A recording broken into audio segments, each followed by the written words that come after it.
This week on Movie Life Crisis, we cover $3,000 entertainment centers, money well spent, how old is too old for a hippity hop, and finally, the reason why no one smokes in movies anymore. So stick around.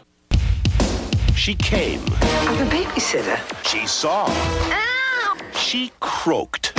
Don't tell Mom, the babysitter's dead. Now, Christina Applegate spends the summer with no nagging, no curfews, no rules. We got your home entertainment center. You have spent over $3,000? Don't tell Mom, the babysitter's dead. Rock and roll! Rated PG-13. Welcome to Movie Life Crisis. Join us as we watch the best movies from 30 years ago. All right, we're back to talk about Don't Tell Mom, the Babysitter's Dead, the cult classic from 1991, Movie Life Crisis. I'm JT, and with me is Jeff. Hey, what's going on? What's going on? I don't know if this is episode 3 or episode 103, if we want to pretend like we're going to have seasons, but I think maybe episode 103. 103, sure, I'm with it. So, yeah, like I said, Don't Tell Mom, the Babysitter's Dead, cult classic, still holds up. Still fun, still really silly, and I don't know, man. Get us into it. Single mother goes away for the summer and leaves her kids at home. At first, they're super delighted, but then they find out that their mom hired a babysitter, the, quote, a babysitter from hell. When the sitter dies of a sudden coronary, they drop the body off at a mortuary, only to discover that all their expense money was in the old lady's purse, which is at the mortuary. So the kids have to find a way to survive for the summer without mom, without money, and this means actual work. And hilarity ensues from there. Hijinks ensue. Right. Yeah, 5 kids. This single mom goes to Australia for the summer and leaves 5 kids with an old lady. And because it's 1991, like they're easily able to conceal from the mom that the babysitter died. And Christina Applegate, the oldest, just goes and gets a job, and then hijinks ensue. Yeah, I don't know that you could still hide a dead babysitter for that long nowadays. Yeah, I hope not. I mean, surely her vaccine chip would call to the government once she died. Oh no, some old lady's 5G stopped working. Oh man. Give us the 1991 numbers. So, released in the summer of 91, June 7th. It was titled The Real World as they were working on it, but they had to scrap that because the TV show, The Real World, it would get confused with that. Budget of $10 million, made $25 million. And opening weekend was $4.2 million, so not that bad. Made some money. Yeah, like on the 1991 box office, this movie's not very high, but when I say cult classic, it really took off on VHS, and that's when people really started to like get into it. And like, unlike Doc Hollywood, which we did last time, this movie has all sorts of stuff out there about it because people still watch it and still talk about it and still write articles about it, bizarrely. Right, and one of the girls who's in it, the girl who plays Melissa, she says, of all the TV shows and movies that she's ever been, when this comes on TV, this is the only one she actually watches. Oh, that's awesome. So, yeah. So there's still people out there. By the way, when we're talking numbers, the house that they were in, the house they lived in, Iron Canyon Road in Santa Clarita, California, I found it on Google Maps because I knew you'd want to know this. It was built in 1983, and they sold it in 2005 for $1.8 million, and it's currently worth $2.2 million. So the house that they filmed it in is worth half of the box office they pulled for the entire first weekend. Yeah, that's not bad. I want to talk about Santa Clarita later on because I looked up some stuff about that too. But yeah, that was one of my big questions when I was watching this is like, where can you live where you're looking at cows, but then you work in downtown Los Angeles? So we'll get to that later on. That's Santa Clarita, apparently, yeah. Santa Clarita, yeah, in 1991. Did they ever say... awards? Wait, real fast. Did they ever say what the mom did? Now that I'm thinking about it? No. No, they didn't. She just went to work in Australia. I don't think she went to work. I think she went with her boyfriend for like the summer. She just left her 5 kids and went traveling to Australia with her new boyfriend for the summer. That's nice. Good for her. Yeah. Not bad. Make it happen. Yeah. Awards. I didn't see any awards. Did you come across any awards? I didn't see any awards. No MTV Awards, nothing like that. I didn't see any of them. I don't even know if they had MTV Awards in 1991. We'll have to have the intern look on that. Look at that. Sequels, spinoffs, no sequels, no spinoffs, but they're rebooting this in 2021. They're working on a reboot of this with a more diverse cast, which would be really easy to do because this original movie only had one non-white person speak a line. So yeah, I saw that. this movie's going to be coming back at you, except with black and brown people instead of all white people, which is awesome. So, yeah. On top of that, the girl who did the one line that was non-white, when she was doing the thing at the end, hers is where they cut it off. They didn't even let her yeah. do the thing. And I was like, oh, cool. The only black girl. And they shut her down for that. Thank you, Nicole. Yeah. Thank you, Nicole. Yeah. Move it along. Yeah. Do you remember where you saw this movie? I don't. I think I couldn't really remember. I called my sister and asked her. I'm pretty sure this was at home VHS or HBO type, because this was one of the production companies was HBO. So it was actually made for HBO, which I'll get into in a minute when we talk about weird things that you might have seen. So I think that's where I saw it, HBO. Nice. Yeah, I feel like I don't know if I saw it on HBO or if I saw it at Blockbuster, but it was definitely a VHS type of thing. Because I feel like I remember being in like our old house, like watching it, like probably with a babysitter, which was an irony that I didn't get at the time. Yeah, I don't. I wish I could remember.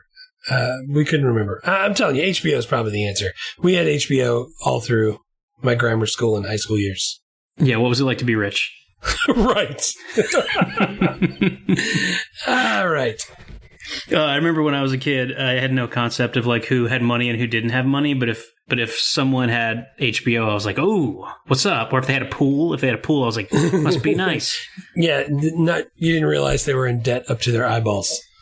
I didn't realize like we were rich because I was never hungry and like my clothes always fit. But we didn't have a pool, I didn't have a go-kart, and we didn't have HBO. So I was like, this place sucks. Yeah, you did have a golf cart though. That was fun. I had a golf cart. Yeah, that was all right. Indiana Jones and the golf cart.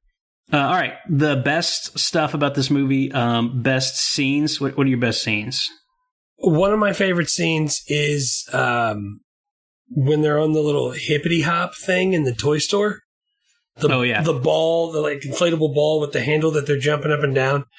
I had never had one of those, and I always wanted one. And then I saw these people doing it. I can remember liking that, and then when I saw it again, I completely forgot about it. And that I think that's my favorite. Yeah, I've forgotten about that scene too. Christina Applegate is the lead, obviously, and then Josh Charles is her love interest. They're both supposed to be like 17, 18, whatever, and like he takes her for a date to like a Toys R Us type store, and they're bouncing up and down the aisles on the little hippity hop guys. That was a nice moment. I like that. The next moment I had was when the drag queens steal the car. Oh yeah, the babysitter dies with this like cool like 50s, like I don't know if it was a Cadillac or like a Bel Air or something. It was a 46 Buick. Nice, 46 Buick. And so like Christina Applegate and her brothers and sisters are at Chuck E. Cheese, and 3 drag queens steal their car, which isn't even their car. Right. It was the babysitter's car. So they had to tell the cops or they told somebody who stole their car, and they had to say it was Liza Minnelli because it was a guy dressed in drag like Liza Minnelli. It was awesome. Yeah, it was kind of, I didn't understand, like even as an adult, like what the reason was that they were drag queens, except that maybe it was funny. They just thought that was funny. It is funny. Marilyn Monroe and Liza Minnelli stole a car. Yeah, but you can't even report it. It wasn't even our Buick. Right. What's your scenes? I had the Grunion running just because it's fun to say Grunion run. The Josh Charles takes Christina Applegate to Santa Monica, and they like in the Grunion run. Grunion's a type of fish, I guess, based on what was happening on the scene. I've never heard of that, but they were flopping around the beach, and they were underneath the pier. The fish were flopping on the beach? The fish were flopping. The characters were not. They were just like talking awkwardly about whether or not they were going to make out. You can't talk about it. You ruined the moment. You ruined it. Yeah. By talking about it. Yeah, I don't know. Like the parts of this movie that aged the best were the Josh Charles, Christina Applegate scenes. Yeah. Like they're both really good and really believable. So I liked when they were like, anytime they were doing stuff together. Yeah, those are both two great actors. I like them. I also had the designing like and house cleaning montage. This movie didn't have a bunch of scenes that like really jumped out at me. It was like, that was such an amazing. But there was a bit towards the like probably starting the last act where like Christina Applegate is going to save this giant fashion apparel company she works for, even though she's lied to get the job, and she goes on this like designing woman. She's making new uniforms, and then she's got all the kids working to like clean up her house, and they're going to do a big fashion show. And I don't know, it's just, man, it was so like 1991. Like at the very end of it, like all of Kenny, the oldest brothers, like all of his pothead friends are like helping like wash the house, and they're painting, and like the kids using are like saws, scrubbing down the pool.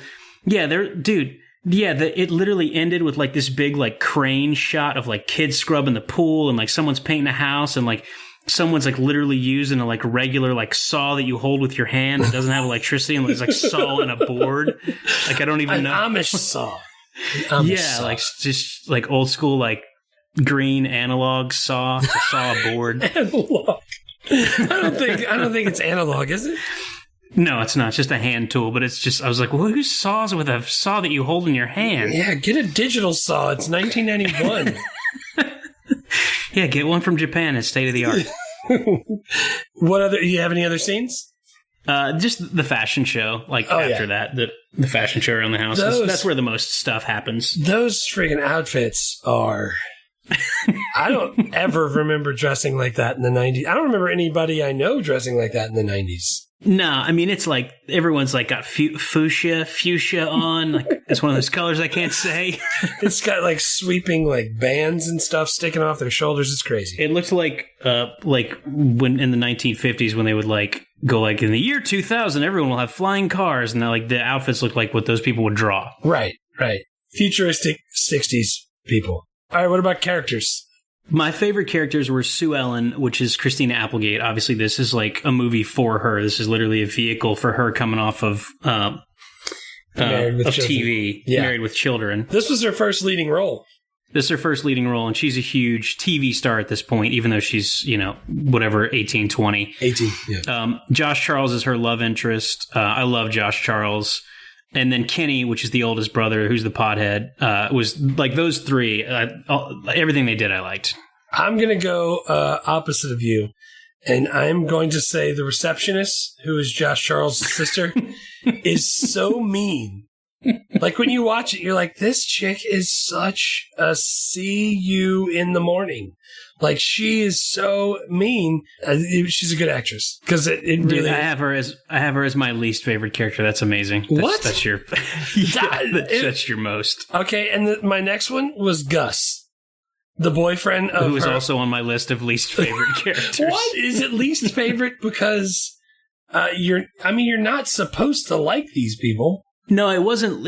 It's not like most likable, least likable. It's favorite characters and like best characters and worst characters. And to me, those two, even though those actors are amazing, because Gus is the marketing guy, right? Marketing guy, yeah. The sleazeball marketing guy. No, I had Bruce, the David Duchovny character, as with the receptionist. He was my third. Because he was like using the Binaca spray all the time. And when Jake was in the room, he was like, what is that? I was like, oh, it's like breath freshener that you spray in your mouth. It's like an aerosol breath freshener. And he's like, y'all are weird. Let me tell you though why I liked Gus. When he first meets Sue Ellen, he's Sue Ellen, who is Christina Applegate, Sue Ellen's boss's boyfriend. And he meets Sue Ellen and they're talking and he's like, I'll meet you for lunch later on. She's like, look, I got a big meeting. I don't know if I can. He's like, okay, we'll play it by ear. He looks back over at her with this cheesy face on and goes, Sue Ellen, right? Like, he literally met her less than 30 seconds ago. Obviously, that's her name. That type of stuff, like, he plays it perfect. That's why I like, you're supposed to like the other characters. Yeah, but that's what I'm saying. I'm not saying I liked or didn't like them. I'm saying the character was good, like, was a good character, like, from a creation standpoint, or was a bad character. I didn't mind Gus. He was fine. Like, he was a sleazeball, but he was supposed to be a sleazeball. Right. And I actually thought that he like served a purpose in this movie. Jane Brooks, who plays the receptionist and also plays Josh Charles' sister in this movie, and her boyfriend Bruce, who's David Duchovny, I thought those characters were bad in that they were unnecessary for the movie. Both of the actors were fine and did a good job. But that was the Joseph Campbell hero's journey. Did the receptionists cause some sort of something to stop her from going forward? I couldn't remember. I don't know. So I was thinking about it. So like, just to give a little context for everybody who doesn't remember this movie, like Christina Applegate gets this job over the other receptionist played by Jane Brooks. And then her and her boyfriend try to they're like the nemesis. They're trying to get Christina Applegate fired. Yeah, they're sabotaging trying to undermine her. Yeah, they're doing all kind of sabotage. But my whole thing was like, you didn't need any of that plot to be there. Like, she was the sister of Christina Applegate's love interest. Like, that was kind of contrived. Like, Christina Applegate is already going to get found out as a 17-year-old who's pretended she's a 28-year-old who has this job she's not qualified for. Like, that, her mom comes home during the fashion show. She's already going to have her cover blown. You know what I'm saying? Like, despite David Duchovny, like, he's got a slicked back, like, samurai ponytail, and he's wearing Miami Vice jackets with the sleeves cuffed, and he's doing the Binaca spray. It's amazing. It's fantastic. But, like, you could delete him from the movie, and you could delete the receptionist, and it would go exactly the same. Yeah, the plot wouldn't change. You're correct. Right, like, it was kind of cartoonish. Like, but I liked how they were in there. That's, for me, small things like that, like the Binaca spray, or like when she sits down at the desk and she's telling him, "Oh, I have a fridge stocked with Diet Sprite and Tab whenever I want it." Like, did she have to say that? No. Was it awesome? Absolutely. Dude, she was great, and David Duchovny was great. I have no qualms with the actors or the performances. I just thought, like, from a structural standpoint, you could lift them out and the movie would be better. I'm with you. So what's the next one? Quotes? Yeah, quotes. You want to go first? Sure. Do you want me to do all three? I think we're going to have the same ones. Are we not? I don't know. Give me your first one, and then I'll give you mine. My first one is right on top of that, Rose. Because, of course, it is. Yeah, if there's one quote from this movie, it's right on top of that, Rose. That's the one that everybody still quotes. That's the one everybody still knows. That's the one we need to make merch for. I was going to say, that's the one that we want to put on either a coffee mug or a bumper sticker or both. We'll play the quote just where, like, Rose tells her to do that, just so you can get the context. Oh, one more thing, and this is so important. Whenever we're not alone or I'm on the phone and I ask you something, doesn't matter what it is, you always say, "I'm right on top of that, Rose." Okay? Okay. Yeah.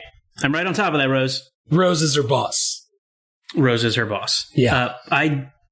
Because this quote was so obvious, I didn't even include it in my three, which I now feel like was silly. I should have included it. It's inexcusable not to have it. You were trying to go against me. I'm with you. I wasn't trying to zig. I just kind of like put it in as a given. So what's your first one? Yeah, the quotes here are so short. It's not like City Slickers where the quotes are like speeches. They're all one line. I'll just give you all three of mine. The one is TV rots your brain from The Babysitter. Yeah. Just because the delivery was so perfect. I don't know if that's the first time anyone ever said that, but I felt like kids were saying that to each other like all throughout my childhood. Yes. Probably heard it from their grandma. And then the other one is Sue Ellen, Christina Applegate is working and tells Kenny, the stoner brothers, like, you have to do the dishes. And then it like cuts to him and his stoner buddies on the second floor roof, like skeet shooting with the dishes. And as he shoots the last one, he says the iconic line, "Dishes are done, man," which I'm going to play and then maybe edit out me doing the impersonation later on. Out of the shot. Oh! Dishes are done, man. Cleans them down to the shot. I still say that when I finish emptying the dishwasher. These are all things that I still say, and it's weird because I didn't even realize. I mean, I remember where they're from, but I don't realize how often I still say stupid crap because it's in my lexicon so easily built in there. I definitely knew that dishes are done, man, is from Don't Tell Mom the Babysitter's Dead. But yeah, the amount of times that like sneaks in, because like I'll unload the dishwasher in the morning and like my wife has already gone to work or to the gym. It's just me and the dogs, and still I'll go like, "Dishes are done, man." Like in an empty house. Yeah, I don't say it to anybody. I just say it out loud to the universe. And then the last one I had, I'm positive you didn't have, but it cracked me up, is for the party, like the stoner friends were parking cars and David Duchovny pulls up in some like beat up Geo and he's like, hey man, you're going to park the car, and one of the stoner buddies goes, park it yourself, Metallica breath. Metallica breath. I knew you, as soon as you said parking the cars, I knew you were going to go Metallica breath. What is that? I think the thing that's going on there is that these guys are like big time stoners and punks. And like people who are really into heavy metal and who are really into punk hate Metallica because Metallica was so successful that they all consider them giant sellouts. Oh man, that stinks. So it's like the number one poser band is Metallica if you're like into heavy metal or like punk. I was not aware of any of that. I like Metallica, but that probably proves their point because I don't know anything about heavy metal or punk. Yeah. I did have Dishes Are Done as my second, and my third one, which is something I still do also, is when Sue Ellen goes to a restaurant with Gus, and he asks, the waiter comes up and says, hey, would you like something to drink? And she says she wants a martini, and then it plays out like this. I'll play it. Play it. I'd like a martini and Rossi on the rocks. Ah, yes. Sweet or dry? What? Sweet or dry? Just a little bit of both. That's so we'll go to a restaurant and it'll be like, do you want grilled or fried chicken? And I'm like, a little bit of both. And the waitress will go, what? And my wife's like, just give him fried. Look at him. He wants fried. So I still say that one as well. I don't drink martinis and you don't drink martinis. Do you know the difference between a sweet and a dry martini? I don't. I don't either. I know you can't have both. I know they're mutually exclusive. Right, but right. like, I think it has to do with the amount of olive juice, or maybe that's dirty. Can't they be shaken or stirred also? I learned that from a movie also. Yes, from James Bond. I don't know the answer. I don't even know Martini and Rossi. I think that's a brand of gin. Great. Yeah. I don't know. We'll have the intern get on that. Look it up, man. So I also had there's 5 kids in this movie, like the 5 siblings, and I'm gonna give you a little bit of information on them because all of them are really interesting. So obviously, like Christina Applegate is the star. It's a vehicle for her. Josh Charles is the love interest. So Josh Charles, like I mainly know from Sports Night. He's Dan Rydell. He was great in that. He's in Dead Poets Society. He has one of the all-time great, like DeBrickashaw Ferguson level amazing name in that movie, which is Knox Overstreet. Yeah. And then he was also on The Good Wife for like the entire run of that show. So like 100 plus episodes. Like he's been working for a long time. He's great. He's been in a bunch of great movies. Dead Poets Society we missed by a couple of years for this podcast, but like I'll rewatch it and not talk about it with you just because it's a great movie. The kids, Kenny is the next oldest. His name's Keith Coogan. He was a pretty big child actor, like Little House on the Prairie, Toy Soldiers, Adventures in Babysitting. Career kind of fizzled after that, but is really good in this movie. Isn't it weird that there's 2 movies about babysitters that this dude's in back to back? Yeah, he got typecast a little bit. They stopped making babysitter movies, and he hasn't worked since. Right. He looks the least like his childhood version of himself if you look up a picture of him now. So now when you go on IMDb, at the very bottom it says these are the things you've looked at recently, and I keep seeing that picture of him turning to the side and smiling with a 5 head, and I really like it. I like it. But he was great in this movie, and had a nice little run as a kid. The middle child, Zach, his name was Christopher Petit. He had a pretty good career going as a teen actor as well. Like he guest spot on Doogie Howser, guest spot on LA Law, did this movie, played young Jesse James on the TV show Young Riders, and then kind of like slowed down towards the end of the 90s. And then unfortunately in April 2000, at the age of 24, he died of an overdose in LA. So that's kind of a bummer. He was not the only one, but it was like right in that kind of River Phoenix like timeline, and he even has the River Phoenix hair. Boy, does he. And the big blue eyes. So I feel like they were like hanging out and stuff. By the way, they had to stop production almost at the end of the movie because of his drug addiction. It was like getting out of control on the set. Yeah, and he's like 12 at the time or 13. It's crazy. Melissa, the other daughter, is Danielle Harris, who has worked for a long time. Like was in the movie Steven Seagal movie March for Death right prior to this. Was in The Last Boy Scout. Was in Free Willy. I remembered her from Roseanne. She was the neighbor's kid and Roseanne. Oh, snap. I didn't remember that. Yeah, and then like in the mid-2000s, she started working on horror movies. She's worked on the Halloween reboot that Rob Zombie directed, and she's done like 1 million horror movies since then, and she's kind of like now known as like the Scream Queen. Like even still One today. of the pictures, apparently, just to throw some trivia out there while we're talking about it, one of the pictures that's on the table that passes in front of the camera numerous times was also the same picture, same frame, was put in the new Halloween movies. Oh, nice. Also, she almost didn't get to play Melissa. It was for Jennifer Love Hewitt. Yeah, Jennifer Love Hewitt was supposed to get this role, and then like they wouldn't let her out of her like Kids Incorporated or Mickey Mouse Kids Club. Incorporated. They wouldn't let her out of her contract to do the movie. Yep. No kids, couldn't get out of Kids Incorporated.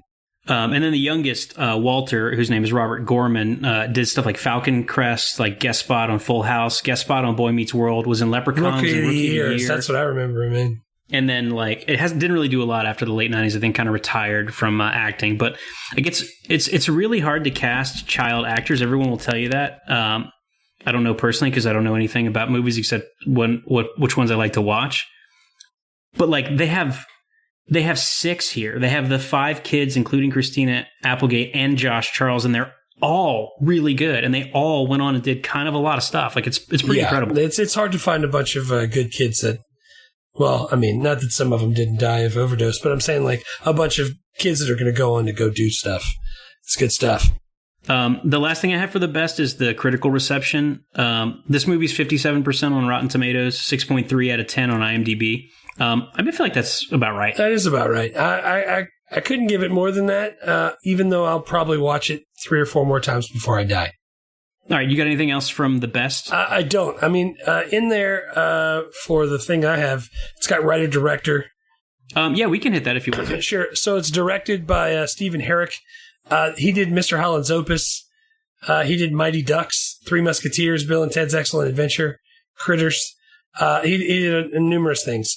Pretty good director.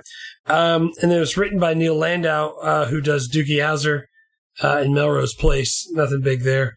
Not only are the children good actors that keep going, but the people who actually put the movie together did some stuff. Cool. Let's get into the worst. My worst scenes, like actually that I had like for the worst for me, the whole storyline with Gus, Christina Applegate's boss's sleazy boyfriend, trying to date his girlfriend's underage assistant was like, I don't know. I didn't like. It's gross. It's weird. It's gross. He's a douche. Like I know he's supposed to be a douche, but I didn't understand. Like he did a good job, like you said. Like his mannerisms are fantastic. He's doing a wonderful job being super creepy. But I just didn't get like what the point of it was. Because guys were like that in the business industry. I don't know. Yeah. Yes. I know marketing people were sleazy and are still sleazy, and I know guys sucked in the 90s and still suck now. But that was just like, I'm just looking at it, I'm going like, I could take that out. I could just press delete on that whole thing and I wouldn't lose anything from the movie. No, I could see that. I would be upset. I like Gus. He did a great job. Like maybe I'm wrong about that, but I'm trying to figure out like, what did I need that for? Did I have to establish that Christina Applegate is not sleazy and that Rose, maybe that's what it is. Cause like, you know, later on when Christina Applegate outs him to Rose, like Rose totally believes her brand new 17-year-old assistant over this guy that she's been dating. So like maybe that was Rose probably knew. She looked like a woman that had it all together. She seemed like she had it She together. was just working Gus for opera tickets or whatever that was. Yeah, the symphony and going to Santa Barbara. I mean, she was a vice president. She probably could afford Santa Barbara on her own. I don't know. She had a really nice car. It was a drop top. I remember. Yes. And then we already talked about the receptionist and her boyfriend. So it's Jane Brooke, the nemesis, and then her boyfriend, Bruce, who's David Duchovny. They just suck. They're both total caricatures. Fantastic. Like, I loved it. She's a mean girl. He's a D-bag with Miami Vice sports coat and Binaca and slick back hair. But again, they did an excellent job, and they were written to do exactly what they did. You need to go to Personnel. Personnel. She's very, very mean, and I like it a lot. And then the last one I had was the babysitter, Mrs. Sturak. Like she was just total cardboard cutout. Like she did like, if it was a cartoon, she would have been perfect. It was a cartoon in the beginning. It was a cartoon in the beginning during the titles. She was really sweet when the mom was there, and then as soon as the mom left, she like slammed the door and did like her drill sergeant thing and started yelling at everyone. But it was just like, maybe there's a little bit more nuance now, probably not. But I was just like, whoa, come on! You gotta spoon feed it to some people. You gotta make sure everybody knows that she sucks. Yeah, it was very obvious that she sucks. What did you have? All right, so worst. First was the opening animated credits. I hated it. The liquid television. Do you remember that on MTV? It was liquid television. Okay. Yes. So it was that type of animation. The voice. Do you know who did the voice? The voice was done by Dan Castellaneta, who was Homer Simpson, Grandpa Simpson, everyone on The Simpsons. He's done like 25 Simpsons voices. So, but just that whole thing, I didn't like. I liked it when it was City Slickers. Didn't like it this time, and I don't know what I didn't like about it. It was just annoying. I think the score was a lot better for City Slickers. Yeah, that's probably it. But I don't know. I didn't like this one either, and I did like the one for City Slickers, so you're totally right there. The next scene I had when she flips out about the AC and says, keep the thermostat at 76, I almost lost my mind. I was like... Is that personally triggering for you? Yeah, I was like, oh my, 76? Gee, it's a dry heat. It's California. But yeah, paying bills sucks. And then the third thing I had was... So there was a thing like when the girls stole the guys dressed as girls stole their car. You could see Kenny say, "Hey, what are you queens doing to our car?" You can read his lips. He says, "What are you?" He says, "Bitches." So he says, "What are you bitches doing to our car?" Because this is HBO, they edited it before it even left. There's a couple of times where... they dubbed it. You can see it clearly. You can see in the movies that his mouth movement doesn't match the audio. So like they had him go back and loop the dialogue before the movie even released. Kenny calls her a punk at one time. Or no, Sue Ellen calls him a punk. But you can easily see that it was prick. There's a lot of stuff. Snot is one that they changed instead of shit. Like, there's a lot of stuff like that. I'm sure the MPAA had something to do with it, which needs to be a whole podcast on its own because I hate the MPAA. But that was my third one. Like, all of those instances, I kept seeing it. Like when the mouth doesn't match up. Yeah, that was a great call, man, because I caught that and when I was watching it, and then I totally forgot it when I was taking my notes. But that's a great catch, because it was really obvious. Because it's like the sort of thing you expect when you're seeing like a movie on like Comedy Central, and like they edit out all the cuss words, or like it's on an airplane and someone's badly overdubbed something. But this was like, that's how they did it for the release. Right. Yeah, I didn't like it. Ooh, you got anything else? No, I got nothing. I had a whole bullet point for old tech. I was trying to capture old tech. Some movies, there's not really a lot. This movie is chock full of old tech. Like, Sue Ellen struggles with a fax machine for like 30 seconds. She's like wrestling to try to get a piece of paper out of it. Like, so that's the crazy part. I think the fax machine is so old to us, but to this movie, the fax machine's so new that she can't even operate it. That's crazy. She can't get her like ancient computer that has like a black screen with green text to work. She doesn't know how to work that. She's like smashing the keyboards like that gif of the cat. Also, when Rose shows her where her desk is, she's like, "Okay, here's your computer. There's your mouse." You would never say there's your mouse, because mouses are everywhere now. Mice. Yeah, and they come with computers. That you already know that. Yeah. And then when Rose tells her where her desk is, she's like, "There's your computer. It's got WordStar and Lotus. There's your mouse." What about when she comes in? Go ahead. No, I was gonna say the TV remote when it's like the size of a Stephen King paperback. Like he takes two hands to hold it. Yeah. Like it's so and giant. He can't watch the TV, so he's like, "What? I need help going on the roof to fix the antenna." Because he was still using antenna. And that was after he spent $3,000 on an entertainment center. The kids rob Sue Ellen, who's robbed her office, and then buy a $3,000 home entertainment center. And the centerpiece of it is like a 27-inch console TV, and then like a 5-disc CD changer, which is state of the art from Japan, as they say in the movie. It's there's a couple of so I paused it at that point and looked really close. It looks like a couple of the pieces were the same. Like they were just trying to make it look big because I was trying to figure out what every single piece was. Yeah. But I can't believe the kid spent $3,000. I can't believe that all cost $3,000.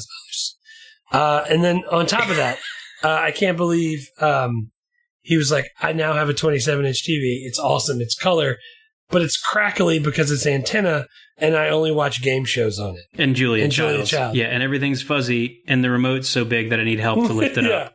Yeah, and that's why every time I go to Costco, I go like, I think maybe we need another TV because the 70-inch is like now $500. Right. Yeah, they're so big. And it's clear, too. Super clear. Can't even imagine. Crystal clear.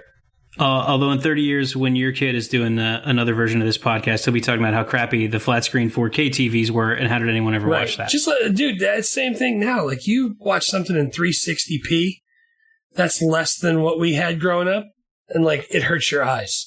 So, like, when your parents said, sit back from the TV, you're going to hurt your eyes, or staring at a screen is going to hurt your eyes, that's what they're talking about. They're not talking about 4,000 pixels of crystal clear clarity. That's fantastic. Yeah, although I think they actually thought that like the TV gave off radiation that would cause eye cancer. Like I don't think they thought that like the bright light was going to hurt. I don't know, maybe, but I have no eye cancer so far as I know. Eyes are bonus organs, so I can't have anyone look at them. What about your mouth?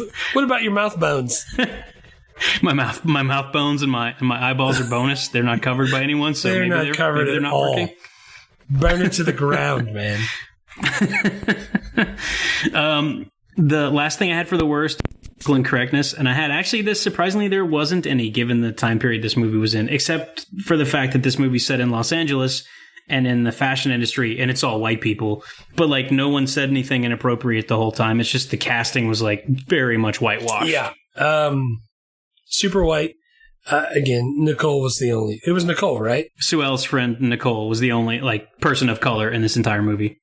Again, set in Los Angeles. I mean, and there's no political incorrectness as far as race, except for the whitewashing. But I think Gus would. I mean, I know he's supposed to, but I think he would qualify as being kind of sleazy, right? No. Yeah, man, he was sleazy.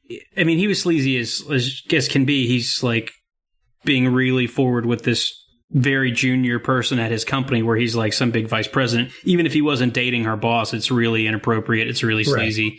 Right. But I don't know if that's still politically incorrect because like that's still happening now. And I think you can depict that in a movie. Like, it doesn't mean that you're like saying that it's awesome, but it is like a true thing that happens. Like, it's the conversation about The Office. Like, people from The Office will go like, Steve Carell said, like, I don't know if you could make The Office today. Like, that wasn't the full quote, but that was like, he was basically saying like a lot of the stuff that they did even in 2006, you probably couldn't do now. But I kind of think that you could though, because even in the moment they weren't approving of it. They always called it out.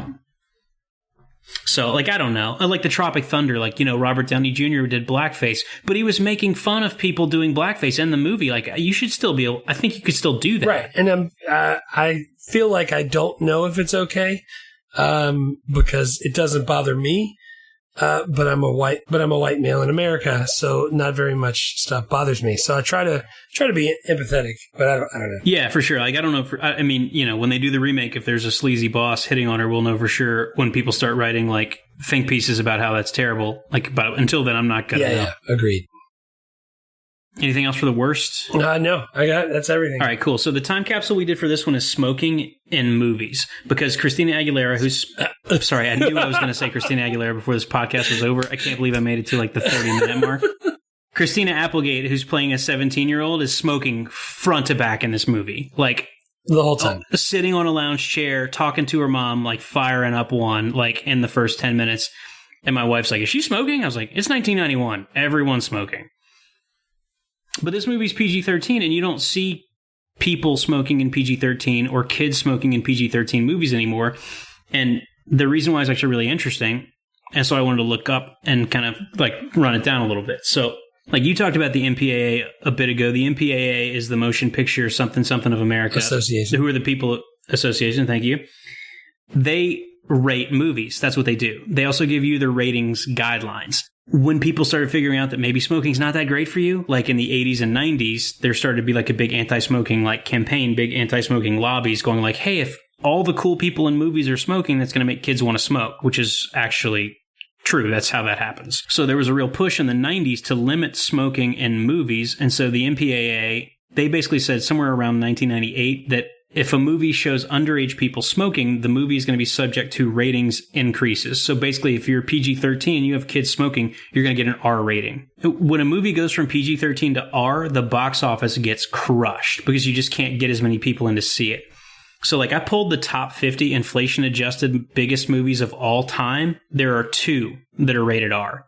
Exorcist at number 9, Beverly Hills Cop at 47. Everything else is PG or PG-13. That's crazy. So, like, just that threat from the MPAA is basically enough to, like, delete smoking in PG-13 movies and PG movies. No one smokes in movies anymore. Because if you get an R rating, you suddenly have lost money.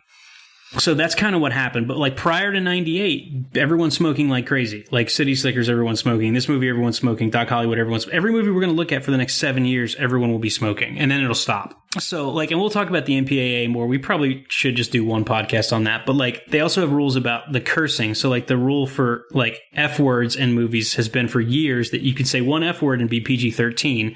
But if you do 2, you're going to be R-rated R. So anyway, back to smoking. So in 2008, the MPAA actually modified the stance even more, because before it was like if kids are smoking, you're going to be rated R. But in 2008, they actually said that even if an adult is smoking, your movie might be rated differently. When I was looking it up, I couldn't see any instances of this having happened, but I think just the threat like kind of fixed it. So, but it's not the entire story, because really I think what happened is the MPAA like laid down the guidelines, but all of the studios made their own rules. So, like, between 2006 and 2012, every major studio had a policy in place that said they wouldn't show smoking on screen in youth-rated films, so anything below an R rating. So I'm talking about Paramount, Sony, Universal, Disney, Fox, Warner Brothers. Every one of them has a policy in place saying no smoking in PG-13 movies or below. They all have exceptions for if the smoking is historically important, like if it's a period movie, and it would be weird if they weren't smoking in a particular scene. Or if it's creatively important for the film, like I guess like Wyatt Earp and Tombstone or something like that. I don't know. So that's like kind of the like brief history of smoking in movies, with like the one postscript that the streaming services are not governed by the MPAA. And so they're getting a lot of pushback now because they have people smoking like crazy. Like if you watch anything on Netflix or Hulu, any of their original content, there's a lot of smoking in that.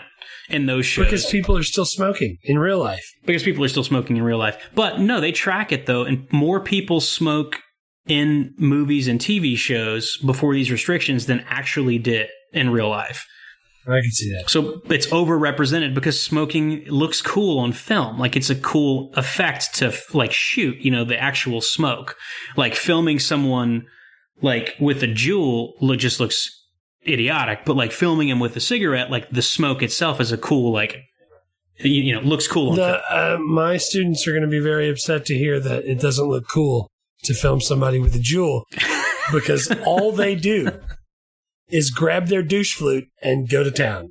Yeah, they're getting all their nicotine through water vapor and metal vapor and through USB drives. Satan's USB stick. Dude, let me tell you, I don't really like the MPAA. Nobody knows who they are, who the people are that are rating it. They control so much of what we see, and that's why I'm glad these like Amazon and Netflix and Hulu aren't stopped by them, because that's fantastic. Now, what if it's a Netflix movie that's also going to be released in the theaters? Well, if it's a Netflix produced movie and it's going to have a theatrical release, then it'll get an MPAA rating. So I would assume it'll have to follow all the same rules. That sucks. But you could do like a college course on the MPAA and smoking. Like, there have been class action lawsuits and First Amendment lawsuits against the MPAA for handing out these ratings, trying to limit stuff like that, because lawyers have argued that that is a form of free expression that's protected by the First Amendment. And I think that's been upheld. So it's really more of like, hey, just don't mess with this. Everyone agrees smoking is bad. Like, try to limit it to your R-rated movies. And if not, try to make sure at least it's adults who are doing it. I don't really see a problem with smoking, but it's just, the other stuff with the MPAA, and we'll probably get into it if we do another podcast. Just like, if it's two girls kissing, it's totally fine. If it's two guys kissing, they won't show it at all. It'll get an R rating or an X rating or something like that. Cool. Next up, you might remember me from such films as Firecrackers, The Silent Killer. Andre the Giant, we hardly knew ye. There's some good, like, not necessarily cameos in this, but just like kind of bit parts, like David Duchovny, like this is his. I think we covered a lot of them though, huh? Yeah, we did. But David Duchovny, he had a small part in Working Girl in 1988, the Goldie Hawn movie. And then he had a small part on Twin Peaks, which was a huge show, but he wasn't a big part of it. And then he does this movie, and then 2 years later, he's on The X-Files and, like, is immediately a huge TV star, and he's basically been a huge TV star ever since. But, like, so this is right before he, like, burst onto the scene with X-Files. That's pretty awesome. I like that guy. Yeah, he didn't do a ton of movies, but the stuff that he was in, I liked. And then also, like, the receptionist, Caroline, who is played by Jane Brooke. And I also know her from Sports Night. She was on the show. She was Dan Rydell's shrink, which was Josh Charles. So her and Josh Charles are brother and sister in this movie. And then late 90s, early 2000s are on Sports Night together for a couple of episodes. She had a small part in Kindergarten Cop. She was in Bye Bye Love. And she's done a ton of TV. She did Chicago Hope, which ran in the late 90s. She was on like 100 episodes of that show, like 4 of the 5 seasons. And she's still working. Like, she's still doing stuff. So she's, not a big part in this movie, but has been around for a long time. I was going to say Christina Applegate. Has she been in anything else since then? She's no Christina Aguilera, but she's been busy. She has. And then the last one is Dan Castellaneta, who voices the cartoon Babysitter in the opening titles, who you and I both know as the voice of Homer Simpson. But let me just read you who else he is on The Simpsons. He's also Grandpa Simpson. He's Barney. He's Krusty the Clown. He's Groundskeeper Willie. He's Mayor Quimby. He's Hans Moleman. He's Sideshow Mel. Awesome. Just on The Simpsons. And he had a comedy album that came out like 15 years ago that was titled I Am Not Homer. I feel bad for people like that. Like the guy who plays Biff from Back to the Future. He does stand-up now with his guitar and he sings songs about how he's not Biff. Yeah, I feel really bad for those guys sleeping on their piles of money with many beautiful women. I knew you were going to say it. My diamond shoes hurt my feet and my flying car's out of gas. Oh, man. Yeah, I didn't. I just went with the main people. Everybody knows what Christina Applegate's been in. A ton of stuff. I mean, I didn't watch Married with Children that much when I was a kid. I watched it a little bit. But, like, Christina Applegate's been in my life forever, and I've always enjoyed her in everything I've ever seen her in. All right, get us some trivia. One of the earlier scripts, the draft, the babysitter's death was going to be more elaborate. It was going to be a bigger storyline. The Crandall children, the kids, all 5 kids, were all going to be suspects because they all had reasons to kill her. Stuff like Zach was losing Cynthia, his girlfriend. The Melissa daughter had to wear a dress. The other one had to do a book report. So there was all kinds of stuff that they were going to make them suspects, but they figured that was not a good idea to do it. Well, this wasn't this supposed to be like a darker movie originally? I think, it's supposed to be a darker comedy. And to be honest, the MPAA called it a dark comedy just because of the name in the title. What else? Christina Applegate, this is her first role. She was 18 years old. She gained 10 pounds so she could play a 17-year-old teenager. Because apparently at 17, you're a lot fatter than you are at 18, her real age. That makes sense. So, and then she had to lose all that weight really fast again right after so she could go back to Married with Children. The actual script originally wasn't written for her. It was written for Winona Ryder. But she was working on Edward Scissorhands and Mermaids, so she couldn't do it. And then Ed O'Neill. Al, 4 touchdowns in 1 game, Bundy. Al Bundy. He gave her the script, gave Christina Applegate the script because he's friends with the producer, and she's got it. So Justine Bateman, Winona Ryder, they were both supposed to be in the movie. That'd have been weird if it was Winona Ryder, don't you think? Completely different movie. So Kenny, they said he was too old to play 15-year-old because he was 20. which was a whole 22 months older than Christina Applegate. But when he came back, he had this wig on and stoner apparel, and he got the part. Originally, he tried to go for the same part as Josh Charles as the boyfriend, but he ended up getting the thing of Kenny. Petty Cash, when she opens the Petty Cash, Give Me Some Money by Spinal Tap was playing in the background. This was the only time a Spinal Tap song was played in a movie other than This Is Spinal Tap. So I don't know if that tickles your fancy. Yeah, I think the only thing I found that you didn't have was that the writer said that he was originally inspired by Risky Business, which came out in 1983. So you can definitely tell there's like a Risky Business kind of vibe to it. Yeah. Yeah, I see that. It got compared a lot to Home Alone, but that's not really. I mean, Home Alone came out the same year, so it's not like one ripped off the other. They were in production at the same time, but both are definitely kind of like kids left alone that end up having to do grown-up stuff. Yeah, I could see that. I like this one better than Home Alone. Is that bad to say? I like Home Alone for what it is. I don't think so. Maybe I've seen that one too much. I don't know. I've seen Home Alone a lot more. I feel like Home Alone is... probably if we just watched them both for the first time, Home Alone is a much better movie, and Macaulay Culkin is, like, phenomenal. But this, like, 30 years later, if you gave me a choice, I would much rather watch this. I don't know why people would compare those. I mean, I see why they would, but not now. I don't know why they would. Cool. All right. 5 questions to finish up. Number 1, this is for you. Is it okay for kids? And what age? Yes. I say 13 or 14. Language. They have the one F word, the S word, damn, ass, bitch, crap, hell, trollop, screw, snot. Kids give somebody the finger. So all that stuff. As far as sex, there's a lot of smoking. Yeah, pot. there's a lot of smoking. Smoking cigarettes and drinking alcohol, and teens smoking pot in the upstairs. And a minor orders a drink in a restaurant. Poorly. Very poorly. Then there's sex. There's the adult male Gus who is trying to. I mean, he's unaware that she's a minor, but he's still pushing really, really hard. Also, in Kenny's bedroom, there were some topless women hanging on the wall, and a woman mentions a 48-hour orgasm. So that. And she says that every girl over 25 should have a cucumber in the house. Right.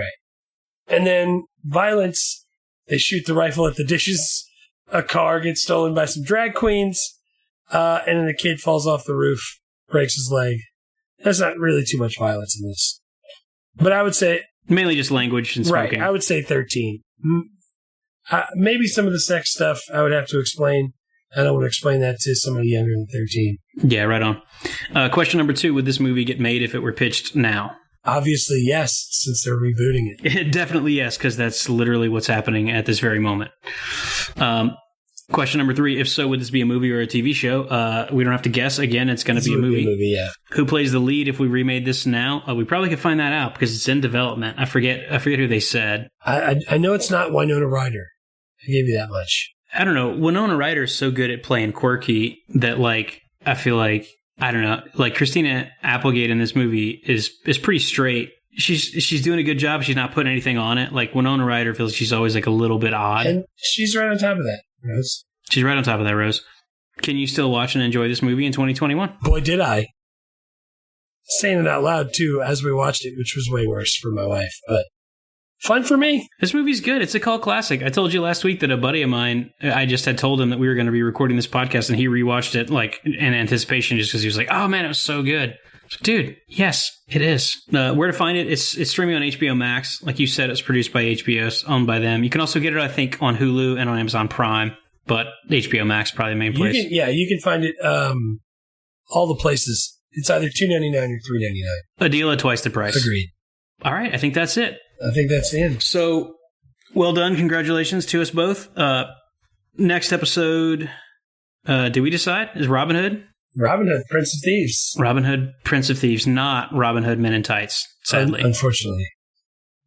Hey, Blinken. We don't know much about podcasts, but we're supposed to tell everyone who's listening to subscribe and rate and review. But honestly, that sounds kind of terrifying to have people listening. So maybe just keep it a secret. Don't tell anybody about this until we get better. Wait until we're doing a good job and then broadcast it. Cut. 3, 2, 1, blast off. Thanks for listening to Movie Life Crisis. Please subscribe, rate, and review, and remember, don't drive angry.